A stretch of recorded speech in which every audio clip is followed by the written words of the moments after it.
माझा भाऊ जो माझ्या मामाकडे काम करत होता वयाच्या 14 वर्षापासून, तो आणि माझे वडील रिक्षा चालवून, माझी आई एका शेतामध्ये शेतमजूर म्हणून काम करायची. स्वतःचं राहायचं घर आजही, मी IAS म्हणून तुमच्यासोबत बोलतोय, पण आजही आम्हाला स्वतःचं राहतं घर नाही आहे, आम्ही भाड्याच्या घरात राहतो.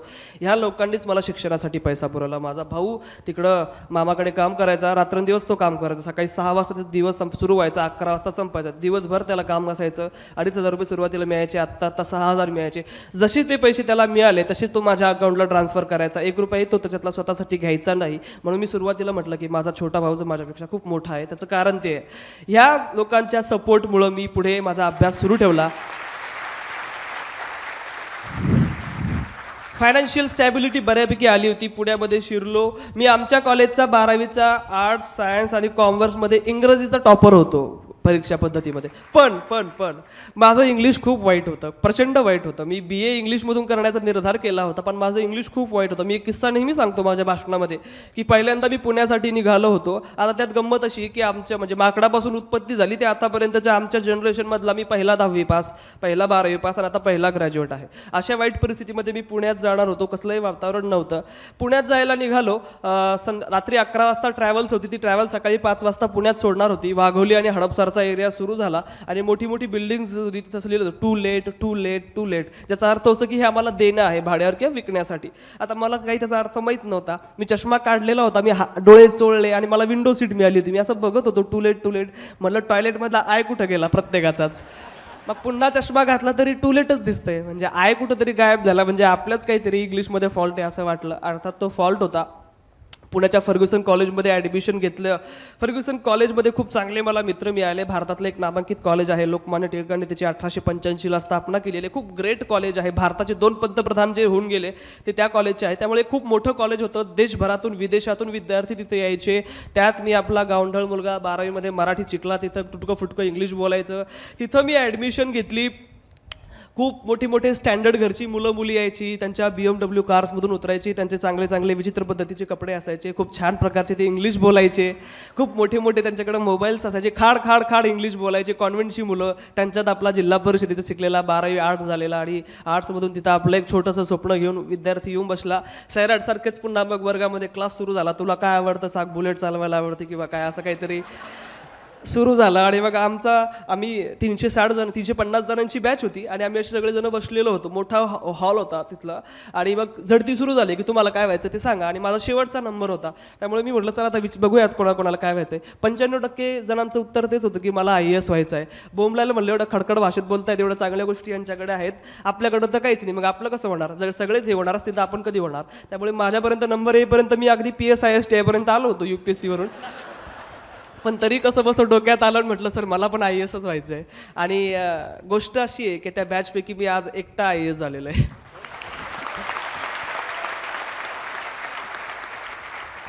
खूप चांगले मित्र मला फर्ग्युसन कॉलेजमध्ये मिळाले. खूप चांगलं वातावरण झालं. आम्ही अभ्यास सुरू केला ग्रुपमध्ये. माझ्या आयुष्यामध्ये आर्ची नसली तरी सल्ले आणि लगड्यासारखी खूप चांगली मला मित्र लाभली. त्याच्या माध्यमातून माझा आणखी जोरात अभ्यास सुरू झाला.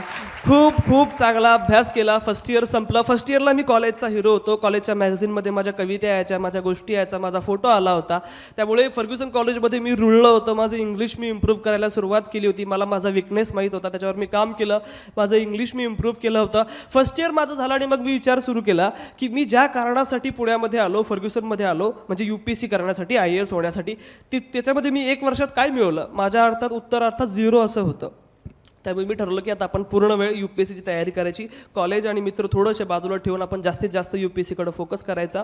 आणि मग मी जुलैच्या एका क्लास जॉईन केला आणि तिथून मग अभ्यास सुरू केला. त्यातही फार गमती जमती व्हायच्या. माझ्या आयुष्यामध्ये ज्या निगेटिव्ह गोष्टी त्या मी फार गमती जमतीने घेतलेल्या आणि मी तुमच्यासमोर त्या गमती जमतीनंच सांगतोय. असा तो कोचिंग क्लासचा वर्ग 200-250 मुलं तिथं भरलेली होती. मी यायचो. वयाच्या 19व्या वर्षी मी तो क्लास जॉईन केला होता. खूप छोटा मी दिसायचो, कारण 29, 30, 27, 28 असे वयाची मुलं तिथं असायची तयारी करायला. मी खूप छोटा वाटत होतो त्याच्यामध्ये. त्यामुळे मी असं मागणं चालत असं पुढे यायचो. सगळेजण माझ्याकडे असे कौतुकानं बघायचे. काही जण असे चिडवण्याच्या याच्यामधले असे वेगळंच विचित्र असं हास्य करायचे. म्हणजे तुम्ही जर द जंगल बुक बघितला असेल हिंदीमधला, तर त्यात तो मोगली हरवतो बघा जंगलामध्ये आणि तिथं काय येते, तो नाग येतो मोठा आणि ती विचारते प्रियंका चोप्रा त्या मोगलीला की ए नन्ही सी जान इस घने जंगल में तुम कैसे आए. तसंच त्यांचा उल्लेख असायचा की हा कशाला आला असेल बिचारा एवढ्या लवकर इथे. पण मी खूप पॉझिटिव्ह होतो माझ्या आयुष्यामध्ये. मला कळलं होतं की माझी स्पर्धा ह्या 250-300 किंवा देशभरातील 4.5 लाख विद्यार्थ्यांशी नाही आहे. माझी स्पर्धा स्वतःशी आहे. माझ्यामध्ये काही दोष आहे, त्या दोषावर मला बात करायची आहे. ती जर मी करू शकतो तर मी IAS होऊ शकतो. हे ध्येय मी समोर ठेवलं. क्लासमध्ये खूप चांगल्या प्रकारे मी संबंध प्रस्थापित केले. शिक्षकांशी चांगला सेकंड इयरला अभ्यास केला. थर्ड इयरला असताना मी प्रॅक्टिस सुरू केली. 4.5 लाख विद्यार्थी पूर्वपरीक्षा जनरली दरवर्षी देत असतात. म्हणून मला माझा पहिला प्रयत्न होता. माझी स्पर्धा खूप मोठ्या लोकांशी होती, ज्यांनी 4-4, 5-5 अटेम्प्ट दिली होती, इंटरव्ह्यू दिले होते. मी पहिल्यांदाच वयाच्या 21व्या वर्षी परीक्षा देणार होतो. त्यामुळे मला जास्त अभ्यास करणं गरजेचं होतं. म्हणून मी 9 महिने आधीच नोव्हेंबरपासून, म्हणजे ऑगस्टमध्ये पूर्वपरीक्षा होती, नोव्हेंबरपासून मी पूर्वपरीक्षेचा अभ्यास चालू केला. खूप छान अभ्यास केला. ग्रुपमध्ये आम्ही अभ्यास करायचो. प्रचंड अभ्यास केला. पूर्वपरीक्षा दिली. पूर्वपरीक्षाचाही माझा असाच इंटरेस्टिंग किस्सा आहे की पूर्वपरीक्षेच्या एक दिवस आधी मी अजय देवगणचा दृश्यम बघायला गेलो होतो. मला मूवीज बघायला आवडतात, पण बाकीचे जण खूप टेन्शन घेऊन अभ्यास करत होते. सकाळी 7 वाजता मी सेंटरला पोहोचलो. करण्यासाठी काहीच नव्हतं, म्हणून मित्राच्या मोबाईलमधला डर्टी पिक्चर बघत होतो आणि माझ्या बाजूला एक मुलगा बसून इंडियन पॉलिटी वाचत होता, लक्ष्मीकांतचं. मी खूप चिल होतो, कारण 9 महिने मी खूप चांगला अभ्यास केलेला होता. त्यामुळे मला पूर्वपरीक्षा चांगली गेली. ऑक्टोबरमध्ये बॉम्ब पडला याच्यासाठी म्हणतोय, ह्या एक्झामचं रिझल्टचं डेट कधीच देत नसतात, कधीतरी मध्येच ती डेट टाकून देतात. तो बॉम्ब पडला सप्टेंबर-ऑक्टोबरमध्ये. माझ्या मित्राने, उमेश नाव आहे त्याचं, त्याने मला ते रिझल्ट कळवला. रिझल्ट लागायचा त्या दिवशी मी आणि माझा मित्र, आमची एक हाऊसिंग सोसायटी होती पुण्यातली, ती संध्याकाळी खूप सुंदर दिसायची. त्यामुळे आम्ही खूप फिरत होतो तिथं, आणि तिथं मला त्या मित्राचा फोन आला आणि त्याने सांगितलं की अन्सार, कॉंग्रॅच्युलेशन्स, तू पूर्वपरीक्षा पास झालेला आहेस. माझ्यासाठी ही गोष्ट खूप मोठी होती. त्याची 2 कारणं आहेत. एक कारण म्हणजे 3 वर्ष पुण्यामध्ये मी जो संघर्ष करत होतो त्यातून मला फळ ॲज सच काही मिळालेलं नव्हतं. मी फक्त कर्मच करत होतो, पण फळ मला काही मिळत नव्हतं. दुसरी गोष्ट अशी होती की आमच्या गावामध्ये माझ्याबद्दलच्या खूप साऱ्या गोष्टी पसरल्या होत्या. तर ती पहिली गोष्ट ही होती की मला पुण्यामध्ये एक ब्राह्मीण मुलगी आवडली आणि आमच्या दोघांचं लग्न झालेलं आहे. दुसरी गोष्ट अशी होती की जेव्हा कधी, म्हणजे सरांनी सांगितलं की गावकऱ्यांना जास्त प्रेम असतं आमच्यावर, गावकऱ्यांना जास्त चिंता लागलेली असते आपल्या रिझल्टची. ज्यावेळेस मी गावात जायचो, कधीतरी 5-6 महिन्यातून एकदा जायचो मी, पकडायचे असे सगळेजण दिसला की अजून किती दिवस, हा त्यांचा प्रश्न असायचा. त्यांना असं वाटायचं की 4 वर्ष जसं इंजिनिअरिंग केलं की इंजिनियर होता येतं, तसं हे काहीतरी कलेक्टरचं असेल की 3 वर्ष करा आणि कलेक्टर व्हा. त्यामुळे सगळ्यांना सांगून ना की 9 यायचं. त्यामुळे मी ठरवलं की आता यांना भेटायलाच नको आणि बोलायलाच नको. मग मी काय करायचो की 11 वाजता ट्रॅव्हल्स असायची, 6 महिन्यातून एकदा यायचं. सकाळी 5 वाजता गावात सोडायची. 5 वाजता सगळं गाव झोपलेलं असायचं, कोणालाच दिसायचं नाही. 2 वर्षात घरात कोडून राहायचं, खायचं प्यायचं, सगळ्यांनी भेटायचं. 11 वाजता पुन्हा ट्रॅव्हल्स असायची जालन्यावरनं. 11 वाजता सगळं गाव झोपलेलं असायचं, पुन्हा पुण्याला निघून जायचं. त्यामुळे मला सांगण्यासाठी यश काहीतरी होतं की अरे बघा, मी हे करून दाखवलं. म्हणजे 3 वर्ष जो मी अभ्यास केला, जे माझ्याबद्दलचे माझ्या वडिलांना सांगण्यात येत होतं की मुलं बिघडतात पुण्याला गेल्यानंतर, तसं काहीसं नव्हतं. खूप चांगल्या प्रकारे मी ते प्रिलिम पास झालो होतो. आता मुख्य परीक्षा पास करणं गरजेचं होतं. 100 दिवस माझ्याकडे होते. त्या 100 दिवस मी अहोरात्र प्रयत्न केले, लिखाणाचा सराव केला, भरपूर अभ्यास केला. म्हणजे मी 12 वाजता झोपायचो, सकाळी 6ला उठायचो. पण 11:30 नंतर मला माझा मेंदू एवढा थकलेला असायचा की बसल्या बसल्याच झोप लागायची, आणि ज्यावेळेस माझे डोळे उघडायचे त्यावेळेस सकाळचे 6 वाजून गेलेले असे. म्हणजे बसल्या बसल्याच मी झोप काढायचो. असा खूप अभ्यास मी केला. मुख्य परीक्षा दिली. मुख्य परीक्षेचा अनुभवही चांगला होता. 3 तास लिखाण, 4000 शब्द, 20 प्रश्न, त्याच्यानंतर 2 तासाचा गॅप, पुन्हा 3 तास लिखाण, पुन्हा 4000 शब्द, असे दिवसामध्ये 6 तास लिखाण, 8000 शब्द, असे 2 पेपर सोडवावे लागायचे. पुन्हा दुसऱ्या दिवशी उठून पेपर द्यावा लागायचा, म्हणजे रेस्ट घ्यायला काही वेळ भेटायचा नाही. अशा प्रकारे ती एक्झाम गेली. मुख्य परीक्षेचा निकाल 19 फेब्रुवारीला लागला होता. पण तत्पूर्वी झालं असं की माझी मोठी बहीण जी 26 वर्षाची आहे, 15-16 वर्षीचं लग्न झालं होतं, तिचे हस्बंड जे होते ते थोडेसे दारू वगैरे प्यायचे, आणि त्यांना खूप आजार वाढल्यामुळं किडनी आणि लिव्हर खराब होऊन 9 फेब्रुवारीला त्यांचं निधन झालं. खूप मोठं संकट आमच्यावर कोसळलं, कारण माझ्या मोठ्या बहिणीला एक 8 वर्षाचा आणि एक 2.5 वर्षाचा मुलगा आहे, आणि आता होणार कसं, हा खूप मोठा प्रश्न होता. कारण माझे वडील रिक्षा चालवायचे, भाऊ जे काही कमवायचं ते पैसे मला यायचे, त्यामुळे आमच्याकडे उदरनिर्वाहाचं साधन नव्हतं. मग आता होणार कसं, ही खूप मला भीती वाटत होती. मग 3 दिवस घरी होतो. दीदीने सांगितलं की तू ही परीक्षा पास करणार आहेस, पुढच्या तयारीसाठी तू पुण्याला निघून जा. तिचं मी ऐकलं आणि तेच विश्वास घेऊन मी निघालो. 19 फेब्रुवारी शिवजयंतीचं मला खूप मोठं गिफ्ट मिळालं. त्याच मित्राने कॉल करून कळवलं की अन्सार तू पास झालेला आहेस. 4.5 लाख जणांमधून 15,000 जण मुख्य परीक्षेला होते. 15,000पैकी 2,800 जणांचं इंटरव्ह्यूला सिलेक्शन झालं होतं. त्यामध्ये माझा नंबर होता. ही खूप माझ्यासाठी आनंदाची गोष्ट होती. आमच्यावर जे संकट कोसळलं होतं त्याच्यावर मलमपट्टी एक प्रकारची झाली होती. मराठीतून मी ही परीक्षा दिलेली आहे, त्यामुळे मराठीतून पहिल्या प्रयत्नामध्ये इंटरव्ह्यूला पोहोचणं ही खूप मोठी गोष्ट माझ्यासाठी होती. मी जाणीवपूर्वक इंटरव्ह्यूचं मीडियम हिंदी निवडलं होतं, कारण हिंदी माझी मातृभाषा होती आणि मी कम्फर्टेबल होतो बोलण्यामध्ये. मला पॅनलशी संवाद साधायचा होता. 30 दिवस मी दिल्लीला माझं हिंदी इम्प्रूव्ह करण्यासाठी गेलो होतो. 30 दिवस तिथे राहिलो. 7 एप्रिलला माझा इंटरव्ह्यू होता. 3:30 वाजलेले होते. तिथं खूप प्रेशर असतं, सरांना चांगल्या प्रकारे माहिती आहे. सगळे CISFचे जवान असे गन घेऊन मोठ्या मोठ्या AK-47 घेऊन उभे असतात. आपल्या आयुष्यातला सगळ्यात महत्त्वाचा दिवस असतो, ज्या दिवशी आपण आपले केस कसे ठेवायचे, पायाचा लेस कसा बांधायचा, कसे कपडे घालायचे, तर खूप महत्त्वाचा दिवस असतो. 275 मार्काचा इंटरव्ह्यू असतो. सगळ्यात महत्त्वाच्या दिवशी मी तिथं गेलो. त्या दिवशी मी खूप छोटा वाटत होतो इतरांपेक्षा, सूट घातला असला तरी. त्यामुळे सगळ्यांना असं वाटत होतं की हा इंटरव्ह्यू द्यायला आलाय का याचा कुणीतरी काका इंटरव्ह्यू द्यायला आलाय असं वाटत होतं. तरी देखील कॉन्फिडन्स ठेवून त्या हॉलमध्ये शिरलो. खूप एन्झायटी थोडी वाढायला लागली होती, हार्टबीट्स वाढायला लागल्या होत्या. 3:30 वाजता माझा इंटरव्ह्यू सुरू होणार होता. तो पिऊन आला आणि तो मला म्हटला, अन्सार शेख कौन है? मैंने कहा सर मैं हूँ. चलो अब आपका नंबर लगने वाला है. म्हटलं हा असं बोलतोयस का, बकऱ्याला कापायला घेऊन चालले? एवढे महत्त्वाचे दिवस आणि अशा प्रकारे बोलतोय. तरी घाबरत उठलो. PK जोशी नावाचं मला पॅनल होतं त्या सरांचं. हिंदीमध्ये माझा इंटरव्ह्यू सुरू झाला. पहिलाच प्रश्न होता की young man what is your age? तुम्ही 22 वर्षाचे आहात का? म्हटलं नाही सर, मी फक्त 21 वर्षाचा आहे. हे बघून ते शॉक झाले होते, खूप आनंदित झाले होते, कारण 21व्या वर्षी त्यांचीच मुलं काय करत असतात त्यांना माहीत नव्हतं. तिथपर्यंत मी पोहोचलो होतो. त्यामुळे खूप आनंदाची गोष्ट. अर्धी लढाई तिथं जिंकून झाली होती त्या वयाच्या फॅक्टरमुळं. मग आता अर्धी लढाई आपल्या उत्तराची होती. 2 प्रश्न माझ्या इंटरव्ह्यूचे खूप गाजले आणि ज्यांना मला खूप चांगले मार्क्स मिळवून दिले. मला 199 मार्क्स आहेत 275 पैकी, खूप जास्त मार्क्स आहेत. त्याची कारणं बघा. विचारलं की मुस्लिम युवकांचं एवढं रॅडिकलायझेशन का होताना आपण बघतो. मी मुस्लिम असल्यामुळे मला मुस्लिम प्रश्नांची माहिती पाहिजे, म्हणून त्यांनी मला विचारलं, बघूया त्याला माहितीकडे. मग 6-7 कारणं सांगताना एक वहाबिझमचा उल्लेख केला. मग विचारलं वहाबिझम काय असतं. मग ते उत्तर देताना शिया सुन्नीचा उल्लेख केला. त्यांना असं वाटलं की हा सुन्नींना क्रिटिसाइज करतोय, टीका करतोय, म्हणजे मे बी हा शिया मुस्लिम असेल, म्हणून त्यांनी मला लाईटली विचारलं की तू शिया मुस्लिम आहेस का सुन्नी मुस्लिम आहेस? त्यावेळेस म्हटलं सर मी इंडियन मुस्लिम आहे, बाकीच्या गोष्टीवर विश्वास नाही आहे माझा. 21 वर्षाच्या मुलाकडून हे उत्तर त्यांना अपेक्षितच नव्हतं. त्यामुळे ते शॉकही झाले आणि आनंदीही झाले. नंतर मग शेवटी पॅनल मेंबरने मला विचारलं की अन्सार तुला 10वीला जास्त मार्क्स होते आणि 12वीला जास्त होते आणि 10वीला कमी होते, असं का झालं? म्हटलं सर वेगवेगळी कारणं दिली. म्हटलं की संस्कृतसारखा स्कोरिंग सब्जेक्ट होता, मॅथ सायन्स नव्हतं. मग संस्कृतमध्ये 100 पैकी 100 पडले होते म्हणे. मी म्हणालो, मग ते म्हणे अरे मला पण 100 पैकी 100 पडले होते. मग म्हणे कसं काय पडले तुला? म्हटलं सर रट्टा मारला होता. आमच्याकडं तेच चालत असतं, कारण तुम्हाला जर कुठेतरी ॲडमिशन घ्यायचं असेल तर रट्टा मारा, अभ्यास करा, डोळे झाकून. मी तेच केला. ते म्हणले अरे मी पण रट्टाच मारला होता. म्हणजे मी प्रामाणिकपणे ते उत्तर दिलेलं होतं जे होतं ते. त्याच्यानंतर ते मला म्हणाले की अन्सार सांग, टू गो जाणे याला इंग्लिश संस्कृतमध्ये कोणता शब्द आहे? मग मला माहित होतं बुद्धम शरणम गच्छामी. म्हटलं सर गच्छ. मग म्हणे त्याचं भूतकाळ वर्तमान काळ आणि भविष्यकाळ सांग. म्हटलं सर रट्टा मारलो त्यामुळे आता काय आठवत नाही.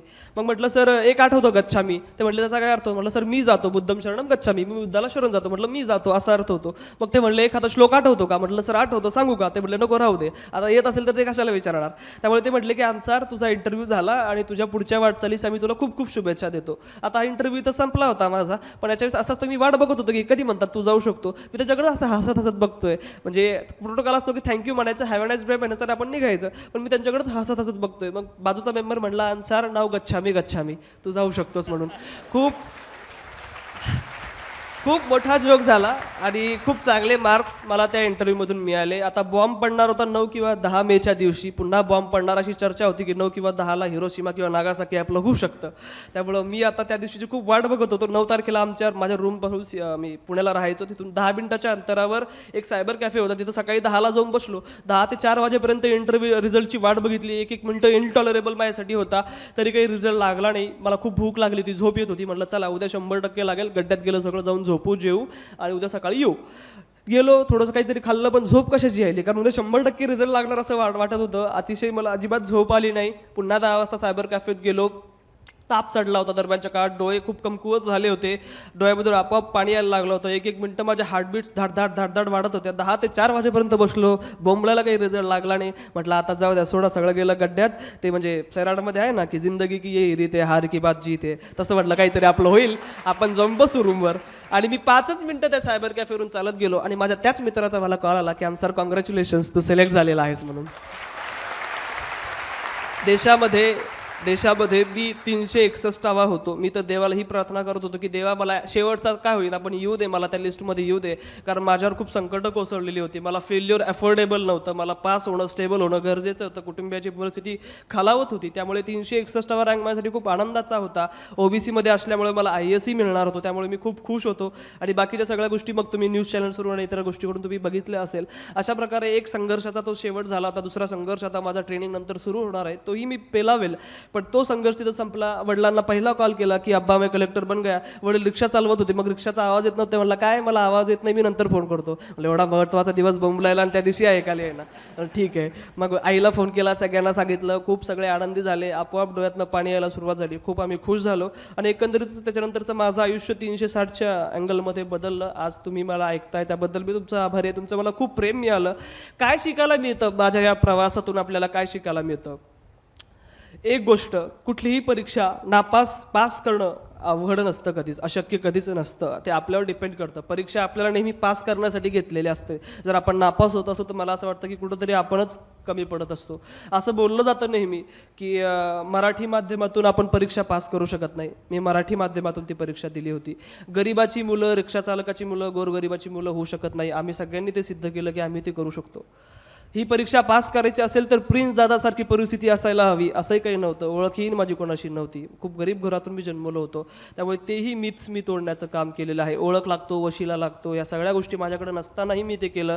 त्यामुळे मी नेहमी सांगतो की माझ्या यशातून ते शिकण्यासारखं आहे की माझ्यासारखा एका सर्वसामान्य कुटुंबियामधला मुलगा जर वयाच्या 21व्या वर्षी पहिल्याच प्रयत्नामध्ये देशात 361वा येतो, ज्याच्या जनरेशनमध्ये कोणीच ग्रॅज्युएट नाही आहे. 1981ला आमचा जालना जिल्हा तयार झाला. तिथून आत्तापर्यंतचा मी एकमेव जिल्हा IAS आमच्या जिल्ह्यामधला एकमेव अधिकारी झालेलो आहे.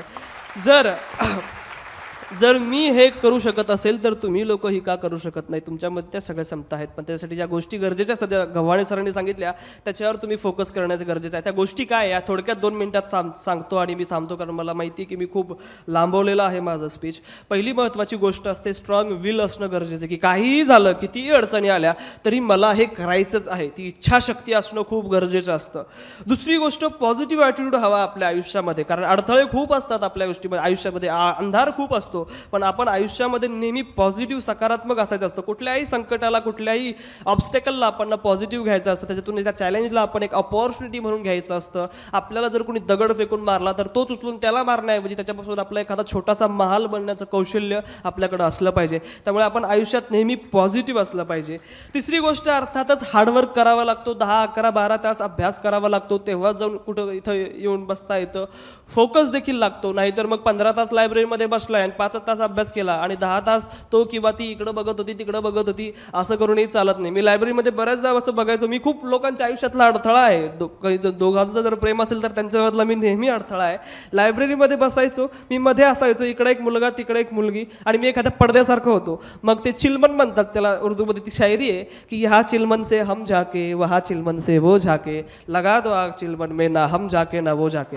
हे अशी परिस्थिती असू नये. अभ्यास करायचा, तो क्वालिटीचाच अभ्यास करायचा, पूर्ण फोकस ठेवून तो अभ्यास केला पाहिजे. मी म्हणेल 12 तास करू नका, पण 10 तास करा, पण तो चांगला अभ्यास आपण करणं गरजेचं असतं. डेडिकेशन देखील या एक्झामिनेशनमध्ये सक्सेसफुल होण्यासाठी लागत असतं. आता 4थी रमजान ईद आहे. पुण्यावर गेल्यापासून मी फक्त 2दाच आमच्या फॅमिलीसोबत रमजान ईद सेलिब्रेट केलेली आहे. खूप कमी वेळ मी आमच्या घरच्यांसोबत व्यतीत केलेला आहे. अभ्यास मला करायचा असल्या कारणानं, त्यामुळे ते एक प्रकारचं डेडिकेशन, ती एक प्रकारची भक्ती गरजेची असते. आणि शेवटी म्हणजे कन्सिस्टन्सी असणं आणि आपल्यामध्ये पेशन्स असणं गरजेचं आहे. कारण माझ्यासारखा एखादा 21व्या वर्षी लागतो, काही जणांना 30-31 वर्ष उजाडतं, 5-5, 6-6 अटेम्प्ट द्यावे लागतात. खरा संघर्ष मला असं वाटतं की माझा नाही आहे, त्या लोकांचा आहे ज्यांनी 4-4, 5-5 वेळा हे अटेम्प्ट दिलेले आहेत. कारण खूप बोर होऊन जातो माणूस अभ्यास करून 30 पुस्तकं 4-4, 5-5 वेळा वाचायची, खूप बोर होतं आपल्याला. असं असताना देखील ह्या लोकांनी ते केलं. ते संयम आणि ते सातत्याची ती खरी ओळख म्हणजे ती लोक आहेत. त्यामुळे ह्या सगळ्या गोष्टी जर तुम्ही करू शकत असाल तर मला असं वाटतं की तुम्ही एक्झामिनेशन क्लिअर करू शकता. आणि त्याच्यासाठी पुण्याला, दिल्लीला किंवा अमेरिकेला पण जायची गरज नाही आहे. ह्या गोष्टी जर तुम्ही इथं जळगावमध्ये राहून जर करणार असाल तर अर्थातच यश हे तुमचं आहे. शेवटी माझ्या ह्या यशाचं मला काय वाटतं, माझ्या काय भावना आहे त्या शब्दामध्ये व्यक्त करायचं असेल तर पुन्हा मी मूवीजकडे येतो. शाहरुख खानचा ओम शांती ओम तुम्ही बघितलं असेल, त्यातलं त्याचं एक खूप छान डायलॉग आहे आणि तेच माझ्या यशाचं मला वाटतं की काहीतरी मी शब्दरूपात व्यक्त करू शकतो कि इतनी शिद्दत से मैंने तुम्हें पाने की कोशिश की है कि हर जर्रे ने मुझे तुमसे मिलाने की साजिश की है. कहते हैं किसी चीज़ को अगर सच्चे दिल से चाहो तो सारी कायनात तुम्हें उससे मिलाने की कोशिश में जुट जाती है. तुम्हाला सर्वांना पुढच्या वाटचालीसाठी खूप खूप शुभेच्छा. मला बोलण्याची संधी दिली आणि एवढा वेळ ऐकून घेतला त्याबद्दल आभारी आहे. थँक्यू.